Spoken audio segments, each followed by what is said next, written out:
Technology, Science, space, environment, people.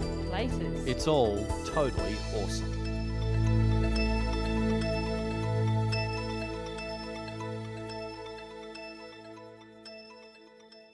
Hi, and welcome to Totally Awesome. On today's show, virtual reality and how it's helping with space research. An academy full of great inventors.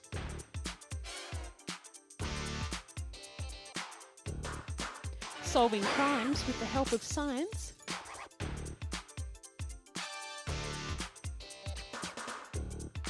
And a world record that'll take your breath away.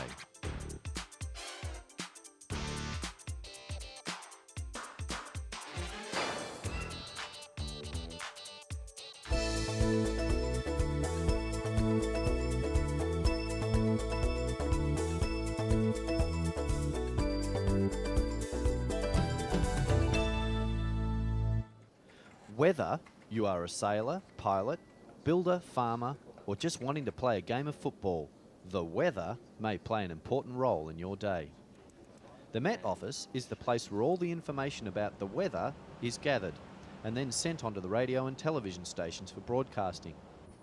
The latest news, though, is getting your weather forecast on your mobile telephone. This convenient way of checking out what to wear for the day means that all you need to do is key in the address code of where you are, and in 10 seconds you'll receive a 6-hour weather forecast, get this, accurate to a 5-kilometre radius. The Met Office uses technology like satellites and radars to give accurate forecasts every hour. This information is especially handy for farmers waiting to plant crops, because their day is quite often controlled by the weather. So whether you have a special game coming up or just a weekend outdoors, now you'll know exactly what to wear.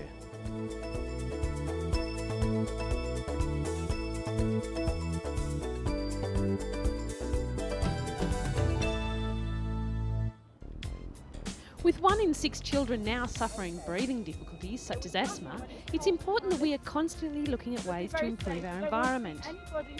These school children have been taking part in a tree planting world record.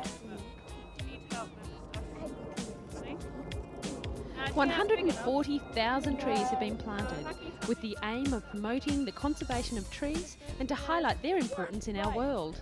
Now you've got to be really careful.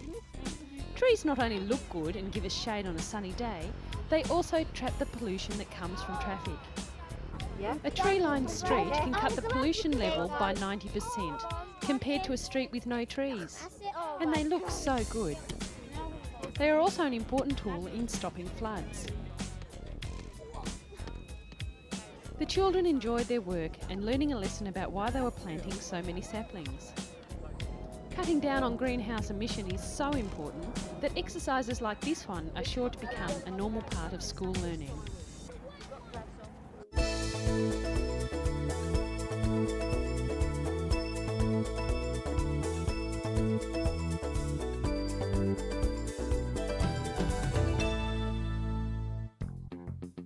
Have you ever heard of virtual reality? Well, the development of this tool is giving scientists a chance to look into exploring planets and at the same time providing information for great uses here on Earth. Scientists from NASA's Jet Propulsion Lab have digitally changed spacecraft information from Venus to give us an unreal view of its surface.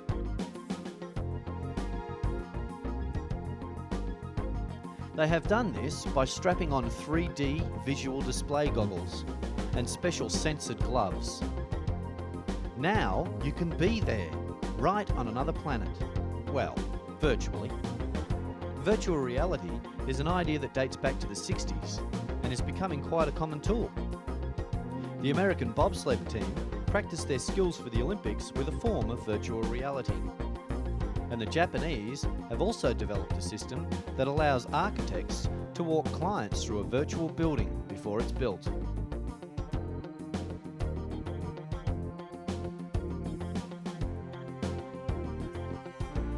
The use is endless, and the thought of having a go sounds like a great adventure.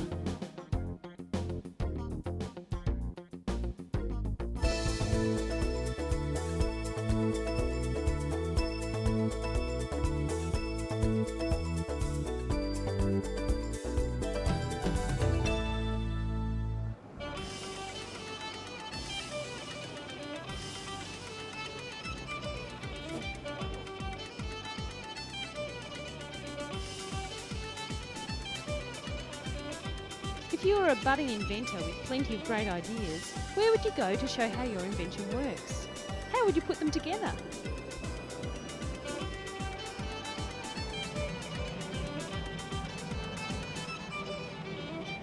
Here at the museum, inventions from the past and the future give budding enthusiasts an idea of how tools have come to be part of our lives, and they all started with a simple idea. In 1822, Charles Babbage invented the difference engine and then the analytical engine. Neither a useful tool for their time. However, now they are considered to be the very early start of the computer. No matter how innovative your idea is, it needs funding or sponsorship to turn the product into reality. Some inventors are so way ahead of their time that the invention seems of little practical use. You can't see me speaking. Trevor Bayliss is an inventor among other things. His most famous invention is the batteryless clockwork radio. It took him 3 years to develop a prototype in 1994, and it is now distributed worldwide. Right, let's go into the workshop. The place is in a bit of a state. Students of engineering, businesses and other related fields come from universities to meet and talk with Trevor and learn how he has managed to create a successful invention. It looks a bit pathetic, but this one, you know... Inventions are often created out of need. 200 years ago, when sources of energy were being discovered, like coal, it made sense to work out a way to get them out of the ground. This created a need for pumps. Thomas Newcomen designed steam pumps. They were then improved and steam power was used for other purposes. Half an hour with 1 minute wine. They were the people that blew me away. You should know. 10 years In ago, most and now they've cases, come out, inventions are and they didn't improvement even on say what- existing ideas. Take James Dyson, for example. He is the man who revolutionised the vacuum cleaner. He believed that an invention should not only be original, it should also be pleasant to use and sturdy as well. Making a product that is attractive to look at was the main aim of the last half of the 20th century. Inventors were as concerned with the look of their inventions as they were with the technical side of it. In this quiet countryside, Dyson has set up his manufacturing base. It is also the headquarters of Dyson vacuum cleaners and more recently Dyson washing machines. Both these pieces of household equipment have unique aspects. The vacuum cleaner has no bag and does not lose suction. And the washing machine is groovy to look at and handy to use.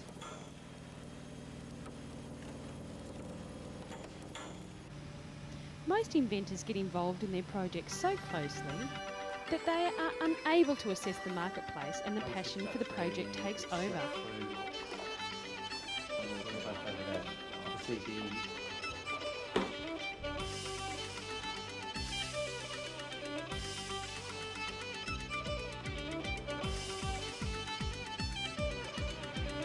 Whether it be the everlasting flat torch, a great commercial success, or the buzz pen, a pen that creates a variety of different and clever phrases each time it's pressed, inventions are all part of science. Everyone can have a go at.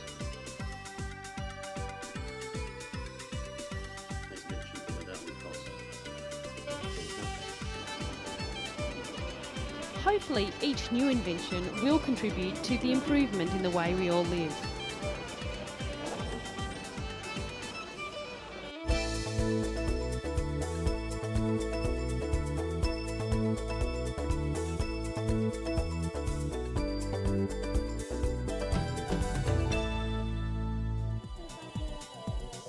There were a few tense moments for scientists and their families last year as the launch time approached.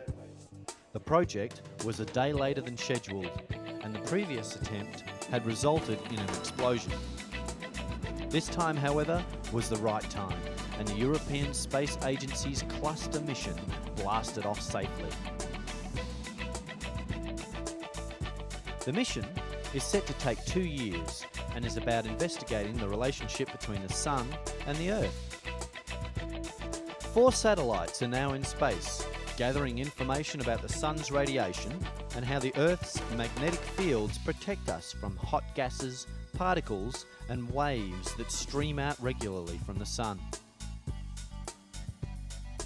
The magnetic barrier that surrounds the Earth is like a protective bubble. It protects the Earth from solar winds by deflecting them. Sometimes it gets damaged and the particles get in. The cluster satellites will fly through the field and solar wind to find out what happens. These particles can damage communications, navigation satellites, and cause disruption of power systems. It is therefore really useful to find out what's going on in space so that we can predict what is about to happen here on Earth. When we can do this, we can make safe our satellites and power systems and be aware of any coming event. This space observatory monitors the sun and has pictures of some flares. The white scratches show the damage the solar wind has done to the camera.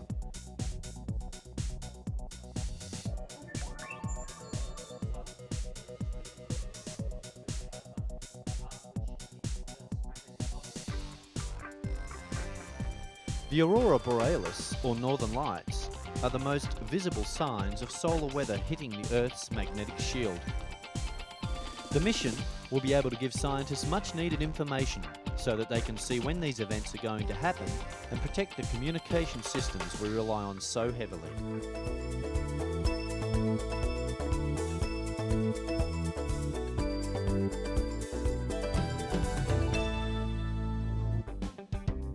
Did you know that the dry valleys of Antarctica have been of interest to scientists recently? This is because the land is so similar to the surface of Mars.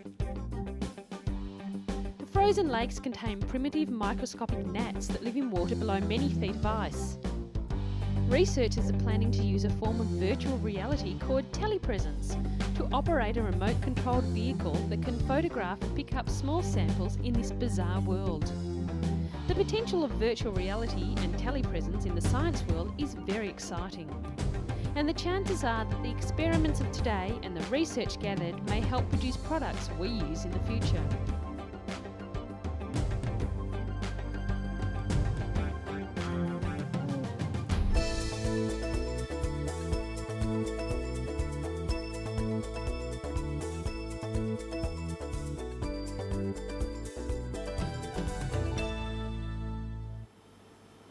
DNA is a unique pattern that makes us all different from one another. It is such a special form of identification. Police and investigators are now using it to trace people who have been involved in crimes. The Forensic Science Service has a number of specialised DNA profiling analysis services available, and even the minute amount of DNA left at a crime scene can result in a positive identification and conviction.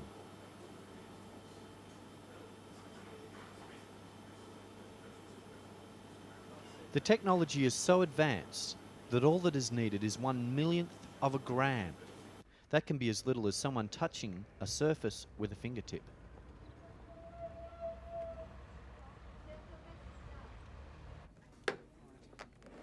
The science is especially helpful in cases dating back up to 30 years, in which forensic evidence has been stored.